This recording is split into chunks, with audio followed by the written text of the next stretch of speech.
चलो इसी का नेक्स्ट क्वेश्चन देखते हैं, है ना। ये क्वेश्चन देखो, इसमें क्या है, जहाँ देखो दो एंगल दिख जाएं तो समझ लो कि तीसरा एंगल अपने लोग फाइंड कर सकते हैं।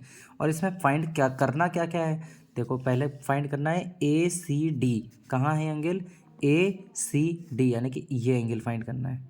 और क्या फाइंड करना है, ए डी सी, मतलब ए डी सी, मतलब एक एंगल ये वाला फाइंड करना है। ठीक, तीसरा क्या फाइंड करना है, डी ए ई। कहाँ है, डी ए ई, यानी कि ये वाला एंगल फाइंड करना है। तीन हम क्या करते हैं ना, बना लेते हैं कि हमें करना क्या क्या है।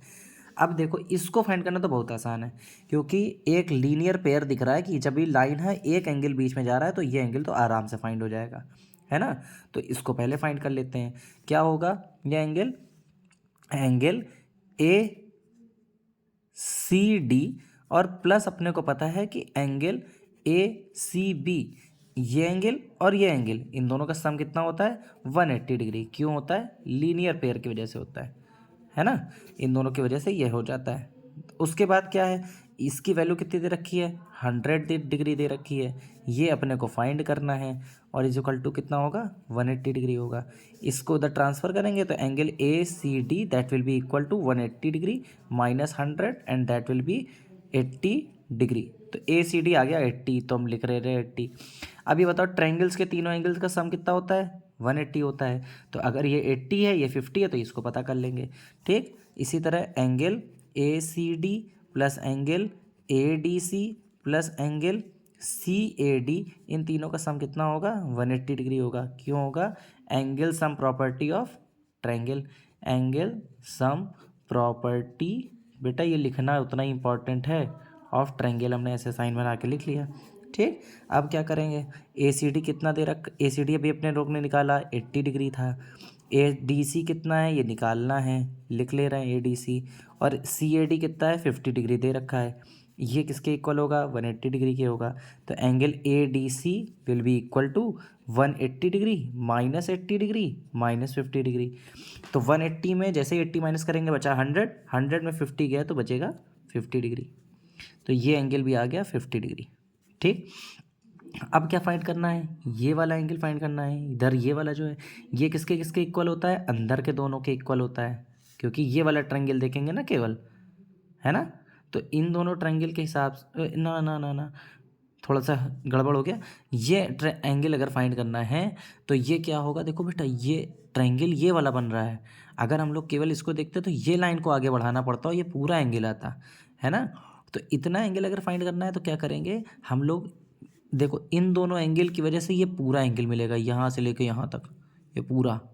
ठीक, और इसमें से अगर 50 माइनस कर दें तो ये एंगल आ जाएगा। फिर से समझना, इन दोनों को अगर सम करेंगे तो ये लाइन आगे बढ़ी, इसी लाइन का ये पूरा एंगल आएगा। उसमें से 50 अगर माइनस कर दो तो केवल इतना एंगल अपने को जो फाइंड करना था वो मिल जाएगा, है ना। तो अपने लोग यही करने जा रहे हैं। देखो पहली चीज़ तो एंगल देखना, ये हम लिख रहे हैं यहाँ पे, थोड़ा बड़ा कर इधर से कर देते हैं हम लोग। एंगल अगर देख समझ पाओ तो समझना, एंगल ई ए सी जो हो जाएगा total that will be equal to 40 degree plus 100 degree. ठीक है, ये इन दोनों की ये जो पूरा है ई ए सी ये इक्वल होगा 100 और 40 को मिलाकर इन दोनों के सम के बराबर होगा। Same property, exterior angle is equal to sum of interior opposite angles. ठीक, तो एंगल ई ए सी कितना हो जाएगा, 140 डिग्री हो जाएगा। ठीक, लेकिन ई ए सी नहीं फाइंड करना था, हम लोग को इसमें से ये वाला एंगल माइनस करना पड़ेगा ताकि हमको ई ए डी मिल पाए या फिर डी ए ई मिल पाए। तो एंगल ई ए सी माइनस करते हैं इस एंगल में, पूरे में से सी ए डी को माइनस कर देते हैं। Angle C A D minus करेंगे तो एंगल मिल जाएगा डी ए ई जो फाइंड करना है, ये है 140 माइनस 50 करेंगे तो अपने को एंगल डी ए ई मिल जाएगा। ठीक, माइनस करेंगे so you will get 90 degree. तो एंगल डी ए ई कितना आ जाएगा, 90 डिग्री आ जाएगा। इतना करना था। नेक्स्ट थिंग जो हमें जानना जरूरी है वो ये है कि अगर एक ट्रायंगल बनता है तो इस ट्रायंगल की कोई भी दो साइड, मान लो ये साइड की लेंथ ए है, इस साइड की लेंथ बी है, इस साइड की लेंथ सी है, ये लेंथ्स हैं इसकी। ठीक है, कि इतना लंबा ये 5 सेंटीमीटर बना है, 4 सेंटीमीटर, इस तरह का कुछ दे रखा है। तब क्या करेंगे, हम लोग को एक बात पता होनी चाहिए, किसी भी दो साइड का सम, जैसे ए प्लस अगर बी किया हमने, तो इन दोनों का सम तीसरे वाले से हमेशा बड़ा होगा। ठीक, मतलब इन दोनों को जोड़ोगे तो इससे ज़्यादा होना, ज़्यादा ही होना चाहिए। इसी तरह अगर हमने किसी कोई भी दो साइड इन दोनों को करेंगे तो इससे बड़ा होगा, इन दोनों को करेंगे इससे बड़ा होगा, हमेशा ऐसा होना चाहिए। नहीं होता है तो ट्रायंगल नहीं बन सकता, पहली बात। सेकंड चीज़ कि अगर किसी भी दो को माइनस करें, जैसे ए मान लो बड़ा होता है, इन दोनों में ए बड़ा होता है, तो ए माइनस बी हमेशा छोटा होना चाहिए सी से। एग्जाम्पल, जैसे हमने मान लो एक ट्रायंगल ऐसे बनाया, ये 10 का है, ये 6 का है, ये 8 का है, ऐसे बना दिया, तो 10 + 8 कितना हो गया, 18 हो गया। इट मस्ट 10 + 8 18, ये ग्रेटर होना चाहिए था 6 से, है गुड, बन जाएगा ट्रायंगल। और इन दोनों को माइनस करो, 10 - 8 करने पे क्या आएगा 2, वो स्मॉलर है 6 से, है, तो यानी दोनों कंडीशन फिट बैठ रही हैं, तो अपना ट्रायंगल बन जाएगा। इसको जब कंस्ट्रक्शन से बनाओगे ना तो it is possible to make, otherwise नहीं बन पाएगा। ठीक है, अब इसी तरह में के क्वेश्चंस में एक क्वेश्चन जो इसके प्रूव वाले हैं वो बहुत अच्छे हैं। वो कैसे हैं, एक जैसे दे रखा है कि एक ट्रायंगल है ना, और ट्रायंगल में दे रखा है कि बीच में एक क्वेश्चन फोर्थ है, जिस मतलब अलग अलग क्वेश्चन है एक क्वेश्चन में, और दोनों में कोई अंतर नहीं है। ए बी सी ट्रायंगल था, बीच में डी दे रखा है, मीडियन बोला हो या फिर परपेंडिकुलर बाइसेक्टर बोला हो, उससे कोई टेंशन नहीं है, स्टेप वही होंगे। और इनमें प्रूव ये करना है that A B plus B C plus C A is greater than A 2 times of A D, ये प्रूव करना है। ठीक है, तो अब क्या करेंगे, एक बार इस ट्रायंगल को लेंगे, एक बार इस ट्रायंगल को लेंगे। ठीक, जैसे इस ट्रायंगल को लेंगे तो इस यही काम इसमें 2 बार करना होगा। In triangle A B D, इस ट्रायंगल को लिया, इसमें देखो क्या क्या चीज़ें हैं। सबसे पहले दो, एक साइड ये हो गई A B plus B D, इस ट्रायंगल में दूसरी साइड तो बी डी है ना केवल, A B plus B D is greater than हो जाएगा ए डी। अच्छा, ये ध्यान कैसे रखेंगे, क्योंकि ए डी किस तरफ है, इसके इस तरफ है ना, तो ए डी इधर लिखा, ए बी इधर था ना तो यहाँ लिखा, बी सी पूरा नहीं आ पा रहा था तो जितना मिल रहा था उतना लिख लिया, आगे इसको भी ऐड करेंगे किसी तरह सोचेंगे। तो ये हो गई फर्स्ट इक्वेशन। इसी तरह नेक्स्ट ट्रायंगल लेंगे, in triangle A C D, ये ट्रायंगल लिया, इसमें एक साइड ए सी है, लिखा, चाहिए भी थी ए सी या सी ए, चाहिए भी था, प्लस दूसरा सी डी लिखा। यही क्यों लिखा, क्योंकि बीच इसके अपोजिट साइड क्या चाहिए, ए डी चाहिए था, तो इसलिए हमने ए डी लिख लिया। ये हो गई सेकंड इक्वेशन। ठीक, अब क्या करेंगे, नेक्स्ट स्टेप में दोनों को ऐड कर देंगे, तो adding equation first and second, दोनों को ऐड करा। ठीक, अरे चलो समझ लेना, एंड है। ठीक है, तो क्या होगा, A B plus B D plus, इन सबको ऐड करना है ना, तो हम इसको पहले लिख दे रहे हैं, इसमें भी डी है, सी डी प्लस ए सी, ये किसके कर हो जाएगा, ए डी, और यहाँ से भी ए डी, यहाँ से भी ए डी, 2 ए डी आ गए, है ना। अब इन दोनों को जैसे ही ऐड करेंगे तो देखो जो दोनों में होता है, तुमको सोचो बी डी मतलब इतनी लेंथ और सी डी मतलब इतनी लेंथ, इन दोनों को जोड़ेंगे तो बी और सी मिल जाएगा ना, तो it will be A B plus B C plus A C, तीनों मिल गए, और ये ग्रेटर किससे, 2 टाइम्स ऑफ ए डी से, हो गया प्रूफ। ठीक है, तो एक बार देख लेना इसको, आराम से ध्यान से देख लेना। ठीक, नेक्स्ट क्वेश्चन क्या है, नेक्स्ट क्वेश्चन कुछ इस तरह है। ठीक, इनमें क्या करना है, अपने को ये प्रूव करना है। कैसे करेंगे, ये देखो देखो, जो दो साइडें देखा करो, हर बार दो साइडें, इन दोनों साइड को देखा, इन तीनों, अभी आज एक ट्रिक और ढूंढा है कि जैसे दो साइड ढूंढा, कौन कौन सी हैं, ए बी और बी सी, जो 2 बार है उन दोनों में से एक बार लिख लो और ट्रायंगल का नाम तुम्हें पता चल जाएगा। ट्रायंगल हो गया ए बी सी, तो सबसे पहले इन ट्रायंगल ए बी सी, एक ट्रायंगल ये देख लो। ठीक, कहाँ है ए बी सी ट्रायंगल, ये है, ए है, बी है और ये सी है, ये ट्रायंगल देखो, है ना। इसमें भी क्या लिखेंगे, दोनों साइडों को ऐड करो एक बार, देखो यही ट्रायंगल में इसको ऐड करो और दूसरे वाले को ऐड करो, क्या होगा, A B plus B C, और ये किससे ग्रेटर होगा, तीसरी वाली से, इसको लिख लिया, इसको लिख लिया, बड़ी बची कौन सी, ए सी। अच्छा, इधर भी ए सी चाहिए था ना, ए सी लिख दिया। सेकंड साइड, अब इन दोनों को देखो, इन दोनों को देखना स्टार्ट किया, तो बी सी आया और सी डी आया, 2 बार कौन है, ये दोनों है, इसको एक बार लिखेंगे, तो दूसरा ट्रायंगल लेंगे बी सी डी। ठीक, ये हो गई इक्वेशन फर्स्ट। अब डालेंगे in triangle B C D, इसमें क्या हो जाएगा, पहले बी सी फिर C D, B C plus C D, ये किससे बड़ा होगा, बी डी से बड़ा होगा, कोने कोने वाले से, है ना। ये हो गई सेकंड इक्वेशन। इसी तरह हम इधर लिख दे रहे हैं, तुम लोग कॉपी में काम मत करना। नेक्स्ट ट्रायंगल लेंगे इन ट्रायंगल। अब देखो तीसरा इन दोनों को लेना है, तो इनसे क्या होगा, सी और डी 2 बार आया, एक बार लिखेंगे तो सी डी ए, तो अगला ट्रायंगल ले रहे हैं सी डी ए। ठीक, इसमें भी सेम काम, कौन कौन सा, C D plus D A किससे बड़ा होगा, सी ए से या ए सी से, है ना। ए सी भी तो बोल सकते हैं, ए सी से बड़ा होगा। फिर नेक्स्ट ट्रायंगल, ये हो गई अपनी थर्ड इक्वेशन। इसी तरह इन ट्रायंगल अब कौन कौन सा लेना है हम लोग को, इसको और इसको देखना है। तो डी ए है और ए बी है, ए 2 बार आ रहा है, तो ट्रायंगल का नाम क्या होगा, ट्रायंगल का नाम होगा ए बी डी। तो in triangle A B D, इस ट्रायंगल में देखो क्या होगा, एक बार ए बी लिख, देखो इसमें साइड देखना है ए बी प्लस, अब की बार हम लोग को लिखना पड़ेगा ए डी। ठीक है, A B plus A D, ये ग्रेटर होगा किससे, बी डी से। अच्छा ऐसा क्यों किया, क्योंकि अपने को इस तरफ क्या चाहिए, बी डी चाहिए ना, प्रूफ करने में बी डी चाहिए, तो उधर बी डी लिखना है, बाकी के 2 साइड इधर लिख लो। ठीक है, अब ये लिख लिया। और ये दूसरी चीज़, यही चीज़ें भी तो यहाँ पे भी है, डी ए लिखो चाहे ए डी लिखो, सेम चाहिए ना। अब ये चार, ये हो गई अपनी फोर्थ इक्वेशन। अब चारों को ऐड कर लो, चारों को ऐड करोगे तो यहाँ ए बी है, लिखा ए बी, प्लस में क्या है, बी सी है, प्लस में क्या है, बी सी है, प्लस में क्या है, सी डी है, इधर क्या है, सी डी है, फिर क्या है, डी ए है या फिर ए डी है, दोनों चीज़ें सेम है। प्लस में क्या है, ए बी है, फिर क्या है, अगर इधर डी ए लिखा था तो मैं चलो इधर भी डी ए कर दे रहे हैं। ठीक, ये सारे इस तरफ वाले सारे लिख लिए ना। अब इधर वाले लिखो, इस ग्रेटर देन का साइन लगेगा, इधर ए सी है लिख दिया, फिर क्या है, प्लस बी डी, फिर क्या है इधर पे ए सी, फिर क्या है, फिर बी डी है, सब चारों को लिख लिया। अब देखो इनको ए बी कितनी बार आया, 2 बार आया, तो 2 टाइम्स ऑफ ए बी हो गया। बी सी कितनी बार आया, 2 बार आया, तो 2 टाइम्स ऑफ बी सी हो गया। सी डी 2 बार, सी डी लिख दिया। डी ए 2 बार, तो डी ए लिख दिया। ये सब ग्रेटर कितनी बार है, 2 टाइम्स ए सी भी देखो 2 बार है और बी डी भी 2 बार है, 2 times of A C plus B D हो गया। 2 से 2 कैंसिल, तो बचा क्या, this one is equal to this one. इसको एक बार फिर से लिख दो, A B plus B C plus C D plus D A is greater than A C plus B D, और बस उसके बाद हैंस प्रूफ्ड। ठीक, हैंस प्रूफ पूरा लिख देना। तो ये हो गया दूसरा क्वेश्चन, इंपॉर्टेंट है। नेक्स्ट अपने को वर्क करना है पाइथागोरस थ्योरम पे। पाइथागोरस थ्योरम क्या होती है कि अगर एक राइट एंगल ट्रायंगल है, स्पेशली राइट एंगल ट्रायंगल होना चाहिए।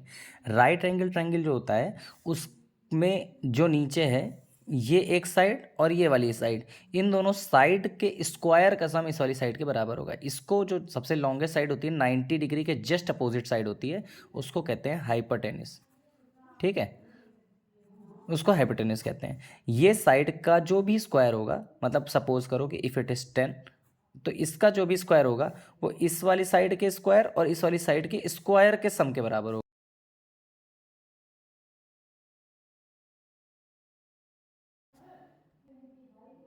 जैसे कि मान लो कि ये साइड 6 है और ये साइड 8 है, तो इन दोनों के स्क्वायर के सम के बराबर, मतलब इसका, ये सपोज करो ये वाली साइड 6 है और ये वाली साइड 8 है। ठीक है, तो 8 का स्क्वायर क्या होता है और 6 का स्क्वायर क्या होता है, इन दोनों को ऐड जब कर लेंगे तो फिर जो रिजल्ट बनेगा वो इसके भी स्क्वायर के बराबर होगा। वो हाइपोटेनस जो है ना उसके स्क्वायर के बराबर होगा, सॉरी इसके स्क्वायर के बराबर होगा। तो 8 का स्क्वायर क्या है, 64, 6 का स्क्वायर क्या है, 36, इन दोनों का इसको ऐड करोगे तो क्या आएगा, 100 आएगा। ये हाइपोटेनस के स्क्वायर के बराबर है। ठीक है, तो फिर एग्जैक्टली हाइपोटेनस कितना होगा, तो हाइपोटेनस जो हो जाएगा वो √100 हो जाएगा। ठीक है, स्क्वायर उधर जाता है तो अंडर रूट बन जाता है। अब ये क्या नई चीज़ आ गई, 100 का मतलब है, √100 का मतलब है कि किन दो चीज़, जैसे इसका सबसे पहले अगर तुम्हें नहीं आता है, so what you will do, you will do the prime factorization. Okay, 2 से जाएगा 50, 2 से अगेन जाएगा तो 25, फिर 5 से जाएगा तो 5 जा होता है और 5 जाएगा 1। तो आप क्या करेंगे, इसी अंडर रूट में 100 की जगह पे अपने लोग ऐसा लिख सकते हैं ना, जैसे एलसीएम में करते थे 2 2 5 5, या ऐसे करेंगे। इन दो में से पेयरिंग कर लेते हैं, 2 2 की, तो इसमें से 2 आएगा और इसमें से 5 आएगा, तो यही हो जाएगा हाइपोटेनस, मतलब 10 हो जाएगा। अगर ये सेंटीमीटर में तो ये सेंटीमीटर में जो आएगी ये वैल्यू आएगी हाइपोटेनस की। ठीक है, तो इस तरह करके निकालते हैं चीज़ें इसमें। अब जैसे सपोज करो एक तुम्हारे में क्वेश्चन है जो एक्चुअली एक क्वेश्चन है, 2 पोल्स हैं, ये कुछ बेहतर लगा था मैं, ठीक है। Two pole, there are two poles, एक जो है पोल वो है टोटल 18 मीटर का, सपोज करो ये बड़ा सा हमने बना दिया 18 मीटर का। दूसरा पोल जो है वो कितने का है, 13 मीटर का, ये हो गया 13 मीटर का, ठीक है। और इन दोनों के बीच में जो डिस्टेंस है वो कितनी है, 12 फीट है, ये 12 है, 12 मीटर की, ठीक है। इन दोनों के बीच में 12 मीटर की डिस्टेंस है। अब आपको ये बताना है कि ये जो ऊपर ऊपर जो टॉप हैं इनके बीच में डिस्टेंस कितनी होगी। तुमको बताना है कि यहाँ से लेके यहाँ तक की जो डिस्टेंस है वो कितनी होगी। तो अपने लोग को यहाँ राइट एंगल ट्रायंगल कहाँ दिख रहा है, राइट एंगल तो यहाँ बन रहा है, यहाँ बन रहा है, लेकिन ये काम बनता है केवल ट्रायंगल में। तो क्या करेंगे, यहाँ से एक लाइन ऐसे करके खींच देंगे, ठीक। लाइन खींचा तो अगर ये 12 है तो ये कितना हो जाएगा, 12 मीटर हो जाएगा। अच्छा ये 13 है तो ये अंदर अंदर ये कितना होगा, 13 हो जाएगा, है ना। ये यहाँ से लेकर यहाँ तक 12 हो गया, ये वाली इतनी लेंथ केवल 13 हो, क्योंकि ये 13 तो ये 13 रेक्टेंगल बन गया ना एक तरह से। अब क्या करेंगे, अब तो ये वाली लेंथ तो निकाल लेंगे ना, टोटल 18 है पूरी ऊपर से नीचे तक, इतनी 13 है, तो ये कितना हो जाएगा 13, 18 में से 13 को माइनस करेंगे तो आ जाएगा ये कितना, 5 मीटर। अब ये 5 है, ये 12 है, यहाँ पे राइट एंगल भी बन रहा है, तो बचा ही नहीं बेटा, ये चीज़ फाइंड करनी है। जैसे अभी हाइपोटेनस वाला काम किया है वही करेंगे। कितना होगा, ये जो लेंथ है हम मान लेते हैं कि h मान ले रहे हैं इसको, ठीक है। तो यही जो हाइपोटेनस है इसका जो स्क्वायर होगा वो 5 के स्क्वायर के और 12 के स्क्वायर के सम के बराबर होगा, ठीक है। और यहाँ पे लिखना पड़ेगा तुमको अप्लाइंग पाइथागोरस थ्योरम, ठीक है, लिखा। अब 5 का स्क्वायर कितना होता है, 25 होता है, 12 का स्क्वायर 144 होता है। You have to learn this also when you will add these two, 4 + 5 it is 9, 4 + 2 is 6 and 169 is the key. अब 169 को जब आप प्राइम फैक्टराइज करोगे ना तो यू विल गेट कि ये केवल एक ही चीज़ से कटता है, वो है 13, 13 1 जा 13, 3 and 13 again, so it is 13 × 13, ये प्राइम नंबर है, ठीक है। प्राइम नंबर्स के हैं तो ट्राई करते रहना। सो ये हाइपोटेनस के स्क्वायर के इक्वल था, सो हाइपोटेनस हो जाएगा √169, और √169 मतलब 13 × 13, ठीक है। तो ये दोनों में से एक बाहर आना था तो ये केवल 13 आएगा, तो 13 मीटर ये जो है ये 13 मीटर हो जाएगा, ठीक है। तो इस तरह ये पहला चैप्टर था, आई होप कि समझ में आया होगा, इंपॉर्टेंट भी है, इतना ही है सही से, मतलब इस टाइप की चीज़ें अगर पढ़ लोगे तो कर ले जाओगे। जैसे हाँ एक और दो क्वेश्चन और है वो भी देख लो, छूट क्यों जाए ना।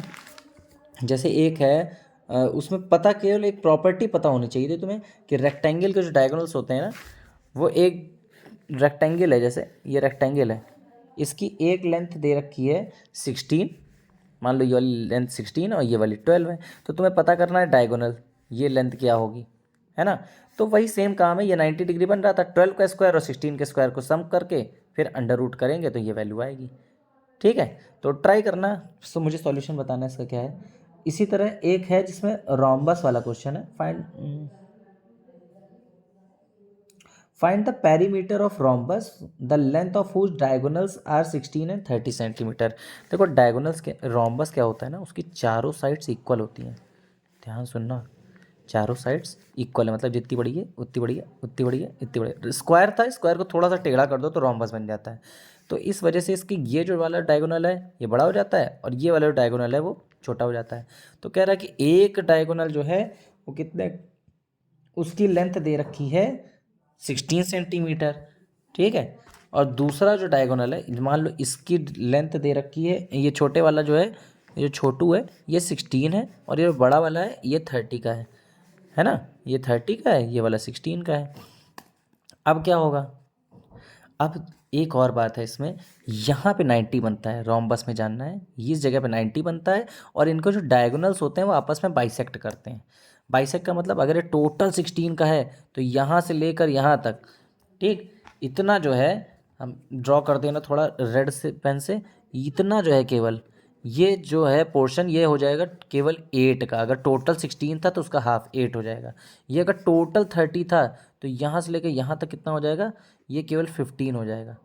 इतना पता चल गया। अब देखो राइट एंगल ट्रायंगल में 15 पता चल गया, 8 पता चल गया, तो ये पता नहीं चल जाएगा, पता चल जाएगा। कैसे पता चलेगा, मान लो ये साइड को हमने x मान लिया, ठीक, तो क्या हो जाएगा एक्स का स्क्वायर, क्योंकि 90 के सामने यही लाइन है, 90 के सामने वाला हाइपोटेनस होता है, तो hypotenuse square will be equal to 8 square और प्लस 15 स्क्वायर। चलो कर देते हैं। 8 का स्क्वायर क्या होगा 64, और 15 का स्क्वायर क्या होता है जान जाओगे 225, नहीं तो मल्टीप्लाई कर लेना, 15 इंटू 15 करना होता है। ठीक है, अब क्या होगा, इन दोनों को ऐड करेंगे, 4 प्लस 5 हो जाता है 9, 6 प्लस 2 हो जाता है 8, और ये 2 तो था ही, 289। ठीक है, अब इसको जब हम लोग फर्दर सॉल्व करोगे तो x will be equal to under root 289। फिर से प्राइम फैक्टराइजेशन जब करोगे 289 का, ये प्राइम नंबर का स्क्वायर होता है, इट इज़ 17, 17 का स्क्वायर है, यानी कि अंडर रूट 17 इंटू 17, तो बाहर आएगा केवल 17 मीटर। ठीक, या सेंटीमीटर, जो भी चीज़ें अगर दी होंगी, तो ये 17 हो गया। पर इस क्वेश्चन में एक्चुअली पेरीमीटर निकालना था, तो पेरीमीटर रोम्बस का, क्योंकि चारों साइड सेम है, सम ऑफ ऑल साइड होती है, अगर ये एक्स तो ये भी एक्स, ये भी एक्स और ये भी एक्स, तो क्या हो जाएगा 4 इंटू 17 मीटर। तो 17 4 जा पता है तुम्हें, है ना, 68 metre is the answer. I hope समझ गए होगे। तो यही थे कुछ इंपॉर्टेंट क्वेश्चन, इसको सॉल्व करना, बताना मुझे।